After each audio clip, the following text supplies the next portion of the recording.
Hi, I'm Dave Kale. Welcome to this Christian Business Insights podcast show where my goal is to provide you with practical, actionable ideas to help you create businesses and careers of excellence and at the same time multiply your influence for the kingdom. I have been a Christian in business for over 30 years, and I have personally and contractually consulted with over 500 different sales organizations. So in these podcasts, I combine the lessons that I have learned with an out-of-the-box experience and perspective on Christianity that you will find challenging. And we put that together to provide you with practical insights and ideas that you can use to live better and lead better. Welcome to the journey.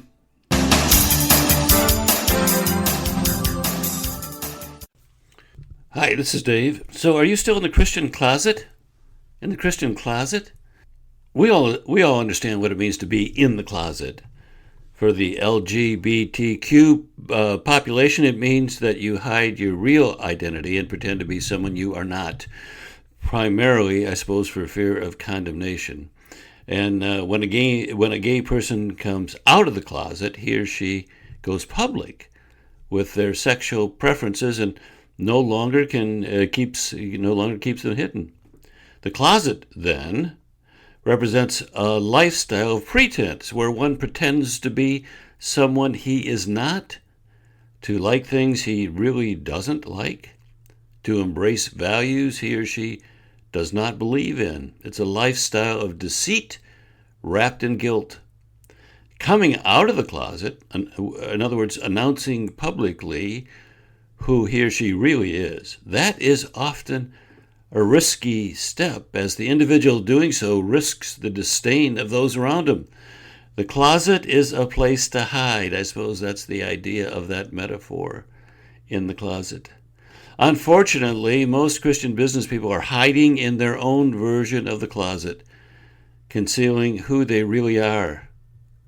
And that is a disciple of Jesus Christ behind the facade of a secular business person. Their closet is a more nuanced version.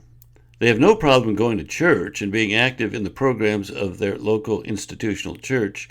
Their closet doesn't extend to their family or their church life. It extends in their business life. The closet is in the marketplace. It's on the job that they keep their faith, their true identity, hidden behind a fake facade. They're afraid to admit their Christianity, afraid of scorn by those around them and disdained by the larger circle of co-workers, customers, and suppliers. They see the way certain visible groups, let's think of the Hollywood elite, leftist, college professors, late-night talk show hosts, and legions of nameless social media advocates. They see those folks characterize Christians as uneducated, unthinking, intolerant, backward, the kind of people who were called deplorables in a presidential election just a little while ago. But they certainly don't see themselves in that light, and they don't want to be labeled with those pejoratives. That's where I think most of us are. So we keep our Christianity to ourselves on the job, and when an opportunity comes to give credit to God, we don't. When a colleague could be strengthened with a word from the Bible, we defer. When the water-cooled conversation approaches values, beliefs, or ethics, we head to the restroom. And like the LGBTQ folks who coined the term, they willfully and intentionally hide their true nature in the closet, operating out of fear and not wanting to jeopardize their own comfortable existence. And that's really too bad. Really, really bad. Because the majority of Christian business people hide in the Christian closet. Because of that, literally millions of people across generations and geographies have been denied a glimpse of God's love and providence. While God intended Christians to be salt and light in the world, Christian closet dwellers withhold that salt and light out of fear of the consequences. Who knows how many people could have been exposed to God's love and salvation through the life example of a colleague who was not afraid to be who he was.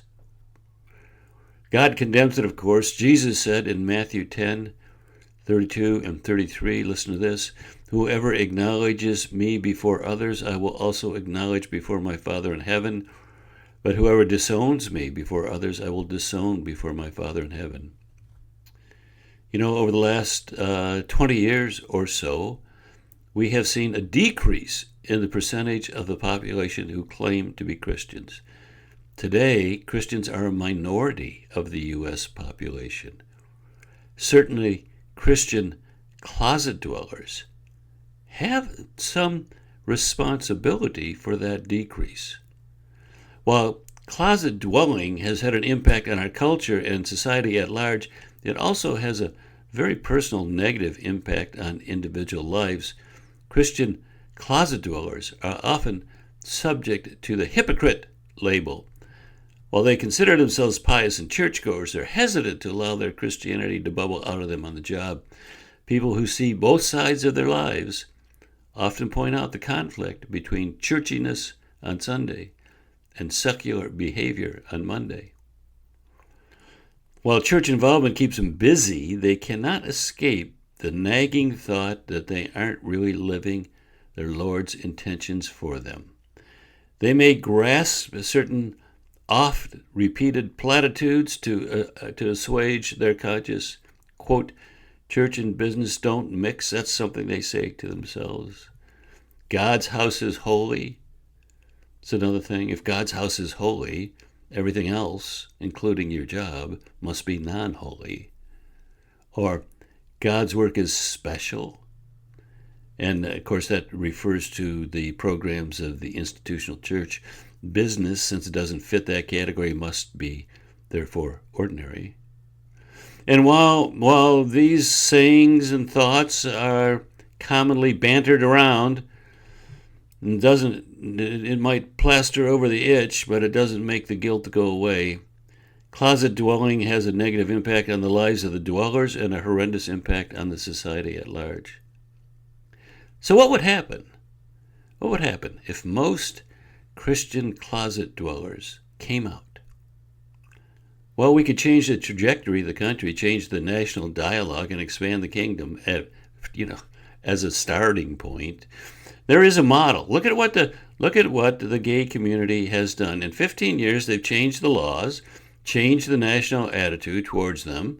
You'll recall, for example, that Obama was against gay marriage in his first presidential election cycle. Things have changed. If a tiny percentage of the population can come out of the Christian closet and change the national attitude, if a tiny percentage of the population can come out of the closet and change the national attitude, what could a group several times larger accomplish with a similar strategy? In less time, we could change the national attitude. We could change the trajectory of the country. We could provide hope and a better life for millions, and we could expand the kingdom. Christian love and grace would become a part of the national dialogue. Growing relationship with God could be an oft-discussed goal. We could feel more empowered. We could live lives of greater fulfillment and impact. We could change our lives and change the world. So, if you've been a Christian closet dweller, it's time to come out. Okay? Hey, if you'd like to hear more from me and read podcasts and so on, I'm going to invite you to join my Substack page.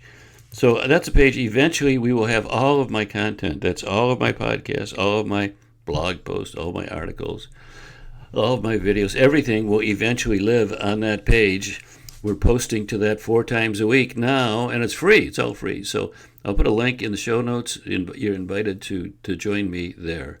Okay? That's it. We're done. Bye-bye.